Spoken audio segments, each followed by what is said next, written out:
Hello and welcome to my Outcomes On Track program. My name is Cindy Hansen, the Clinical Director at Health Factors.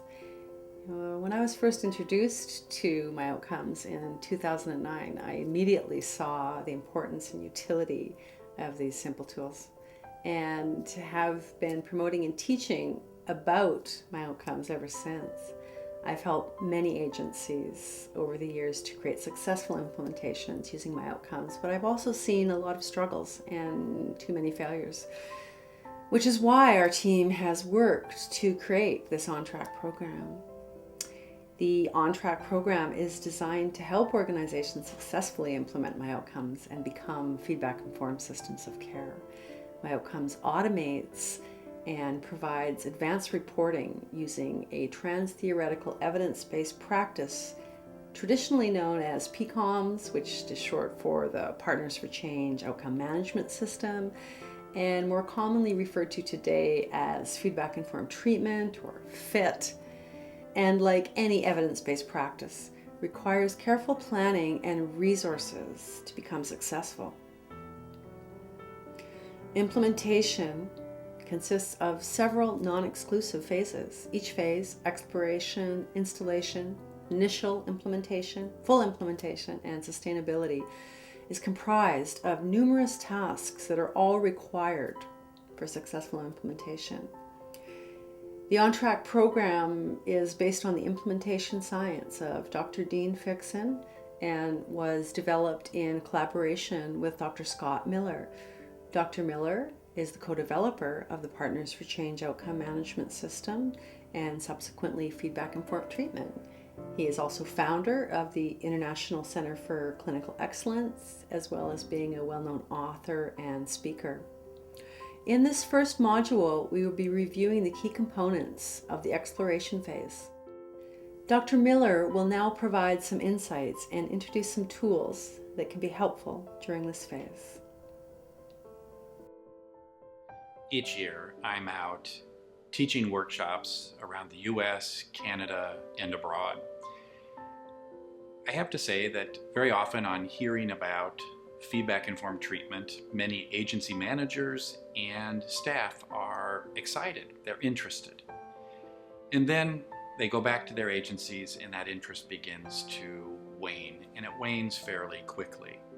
I may get a call a little bit later and people want to resume using feedback to improve their outcomes. People ask me then, what should we do? And I say, hit the reset button, stop for the moment. The phase you really need to go through is what implementation researchers call exploration. Virtually all groups want to hop over this particular step and go straight to implementing the scales across the agency. I take that as a sign of their excitement, but I know that when exploration as a phase is skipped, implementation has a much higher risk of failure. So what should you do during the exploration phase?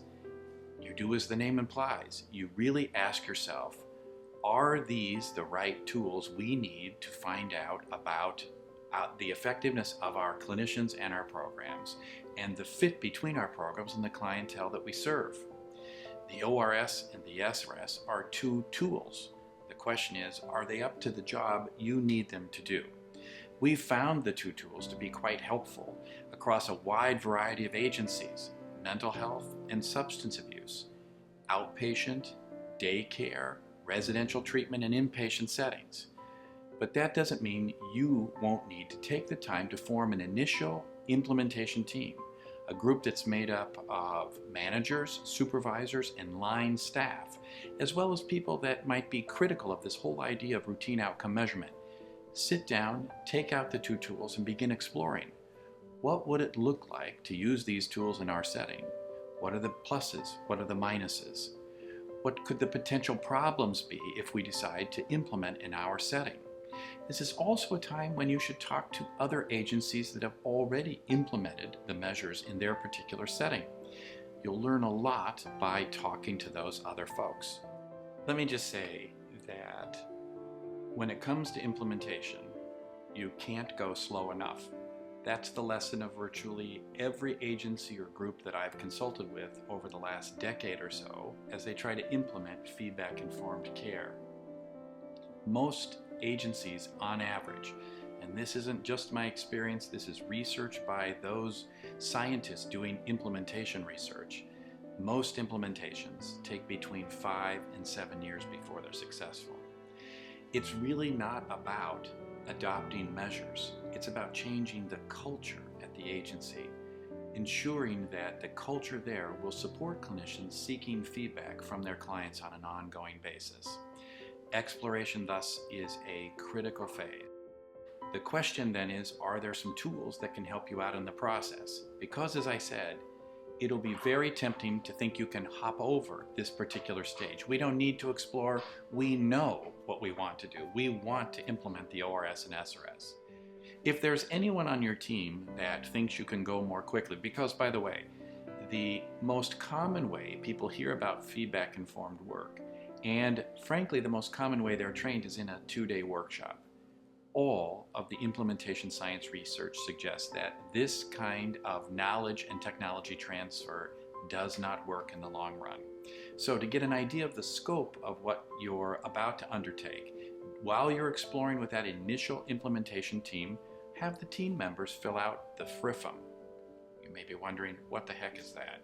The team at ICCE created this gap assessment tool, breaking up the areas that are likely to be affected by adoption of feedback-informed care into 5 or 6 different domains. You fill out the Feedback Readiness Index and Fidelity Measure, and it will instantly give you a sense of where your strengths are and the areas that you'll need to focus extra effort on in order to be successful. The FRIFM is also something that you can use in the subsequent stages of implementation to track whether or not you're making progress towards full implementation and eventually sustainability, which is the last stage in the implementation process. Before we move on to the next stage, I just want to mention one more thing about exploration. When managers are asked how long it will take to implement a particular or new evidence-based practice, most seriously underestimate the amount of time and the commitment. In fact, this happens so often that researchers have a term for it. They call it the planning fallacy. Numerous studies have found that even when asked to give their worst case scenario date by which time a group will be fully implemented, most don't meet that particular date. So let me say once again, spend time in exploration. 6 to 9 months is a good start. So the main point during the exploration phase is go slow and explore. Make sure you ask yourselves, is there a need? Is there a fit? Is this the right time? Then create your implementation team, complete the FRIFM to help gain clarity about your goals and your roadblocks. Talk to other agencies. If you need help reaching out, we can put you in touch with other agencies already using MyOutcomes. We've also created an on-track exploration booklet that provides additional free resources, including the FRIFM Dr. Miller mentioned, and I also offer 30-minute one-on-one implementation consultations that can be booked through the website or by using this link here. Once you have determined that there is a need, a fit, and that this is the right time, your next steps will be to get a quote, commit to moving forward, set up your account. After you're set up, the On Track program will be ready to assist you in the successful implementation of your program. Your success is our success. So explore and reach out to us when you have a need. We are here to support you.